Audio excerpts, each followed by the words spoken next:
Visa एक आधिकारिक दस्तावेज होता है जो किसी व्यक्ति को दूसरे देश में प्रवेश करने, वहां रहने या काम करने की अनुमति देता है।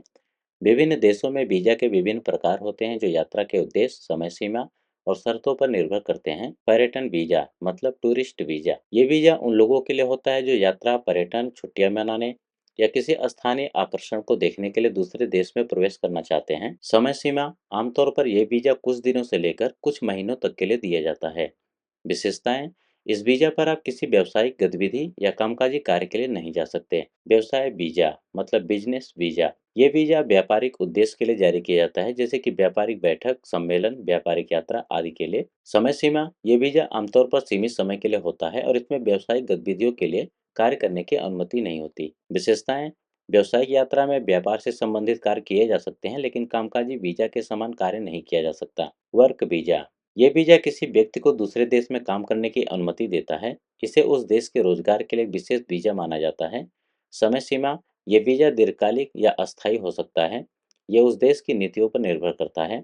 विशेषताएं, इस वीजा के अंतर्गत व्यक्ति को उस देश में काम करने का अधिकार मिलता है और उसे वेतन प्राप्त होता है। स्टूडेंट वीजा, ये वीजा उन छात्रों के लिए होता है जो किसी विदेशी विश्वविद्यालय, कॉलेज या शैक्षिक संस्थान में अध्ययन करना चाहते हैं। समय सीमा, यह वीजा आमतौर पर उस शिक्षा की अवधि के अनुसार दिया जाता है। विशेषताएं, स्टूडेंट वीजा के साथ छात्रों को उस देश में अध्ययन करने और कुछ देशों में आंशिक रूप से काम करने की अनुमति हो सकती है। फैमिली वीजा, ये वीजा उन लोगों के लिए होता है जो अपने परिवार के सदस्य जैसे कि पति पत्नी, बच्चे, माता पिता से मिलने या उनके साथ रहने के लिए दूसरे देश में प्रवेश करना चाहते हैं। समय सीमा, ये वीजा आमतौर पर लंबी अवधि के लिए होता है और ये एक अस्थायी निवास वीजा भी हो सकता है। विशेषताएं, इस वीजा के तहत परिवार के सदस्य उस देश में निवास कर सकते हैं और कुछ देशों में काम करने की अनुमति भी हो सकती है। ऑफिशियल वीजा, आधिकारिक वीजा, ये वीजा सरकारी कर्मचारियों के लिए होता है जो विदेशी यात्रा सरकारी कार्य के लिए करते हैं, जैसे कूटनीतिक यात्रा या आधिकारिक दौरे।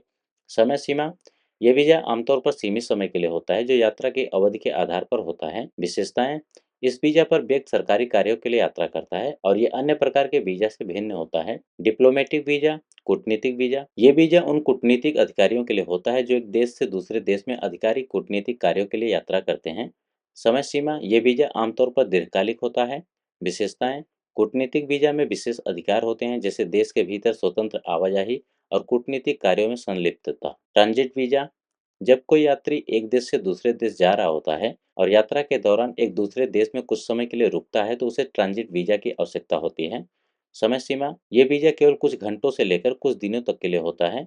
विशेषताएं, ट्रांजिट वीजा का उद्देश्य केवल उस देश में विश्राम या परिवहन के लिए होता है, न कि वहां अस्थायी निवास या कार्य के लिए। ऑर्गेनाइजेशन एसोसिएशन वीजा, ये वीजा कुछ विशिष्ट संगठन या संस्थाओं द्वारा दी जाती है। इसे उन लोगों के लिए जारी किया जाता है जो किसी सामाजिक, सांस्कृतिक या अन्य गैर व्यावसायिक उद्देश्यों के लिए यात्रा करते हैं। समय सीमा, ये वीजा आमतौर पर सीमित समय के लिए होता है। विशेषताएं, ये वीजा आमतौर पर बिना कोई आर्थिक लाभ प्राप्त किए यात्रा करने के लिए दिया जाता है। मानव अधिकार वीजा, ह्यूमैनिटेरियन वीजा, ये वीजा उन लोगों के लिए होता है जिन्हें अपने देश में युद्ध, प्राकृतिक आपदा या अन्य संकटों के कारण अपनी जान की सुरक्षा के लिए दूसरे देश में शरण चाहिए। समय सीमा, ये वीजा दीर्घकालिक हो सकता है और शरणार्थियों या मानवाधिकार उल्लंघन से बचने के लिए दिया जाता है। विशेषताएं, ये वीजा शरणार्थियों को अस्थायी या अस्थायी निवास प्रदान कर सकता है। मेडिकल वीजा, ये वीजा उन लोगों के लिए होता है जो किसी चिकित्सा उपचार के लिए विदेश यात्रा करना चाहते हैं। समय सीमा, ये वीजा उस उपचार की अवधि के अनुसार होता है। विशेषताएं, इस वीजा के तहत व्यक्ति को चिकित्सा उपचार के लिए दूसरे देश में प्रवेश करने की अनुमति मिलती है। इन वीजा प्रकारों के अलावा कुछ अन्य वीजा श्रेणियां भी हो सकती हैं जो विशेष देशों के नियमों और शर्तों के आधार पर होती हैं।